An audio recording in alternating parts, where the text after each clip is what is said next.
Chers camarades, chers amis, début de cette année, il m'est arrivé de penser à certains moments de la nuit que bientôt, voire très bientôt, je n'aurai plus à m'adresser à mes amis et camarades derrière ces abominables murs. Je me disais que très probablement, ce n'était plus qu'une question de quelques petites semaines, et nous aurions alors l'opportunité de nous trouver ensemble, loin de ces sinistres lieux. Je pourrais alors vous saluer tous, et même vous serrer fort et voir vos visages de près, vous écouter et vous parler sans avoir recours à tel ou tel stratagème pour tenter d'échapper quelque peu aux conditions de captivité.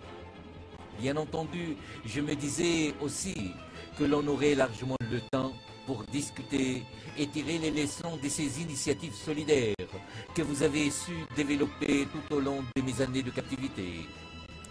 Comme beaucoup d'autres camarades et amis, je regardais avec particulière attention les divers messages et conseils et autres exigences adressées aux autorités de mon pays.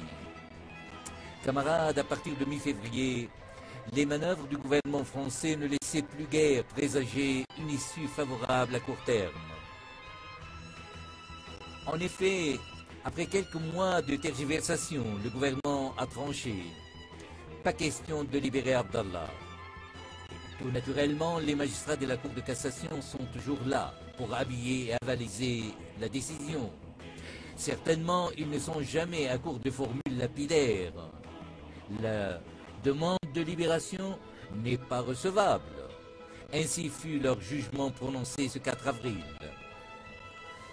Certainement, camarades, vous n'êtes pas sans savoir que durant tous ces derniers mois, les initiatives solidaires ont fleuri un peu partout, ici en France et ailleurs de par le monde, et tout particulièrement au Liban.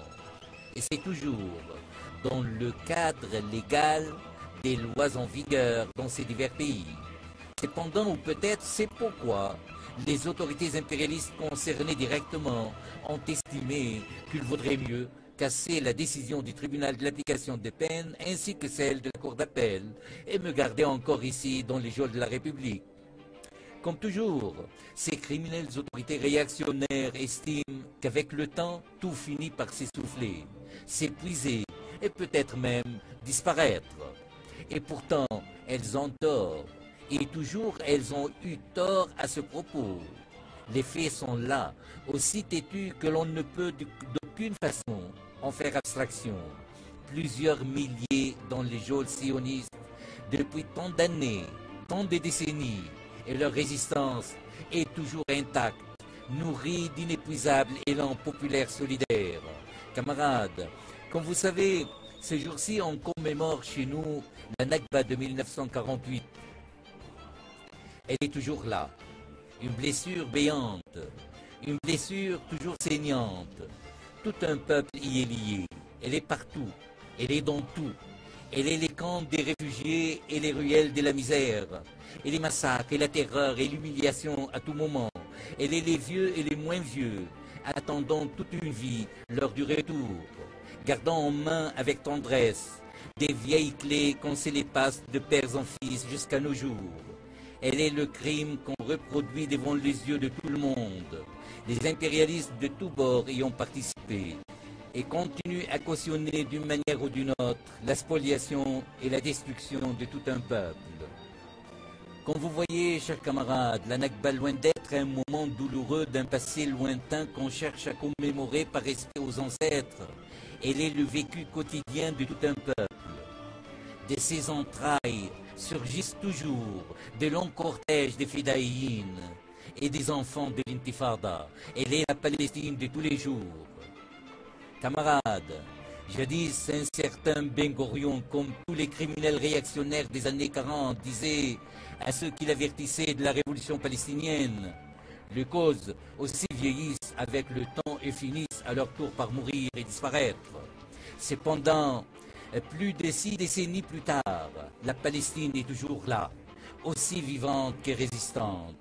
La détermination des masses populaires palestiniennes est plus que jamais inébranlable, en dépit de la terreur et les atrocités de tout genre.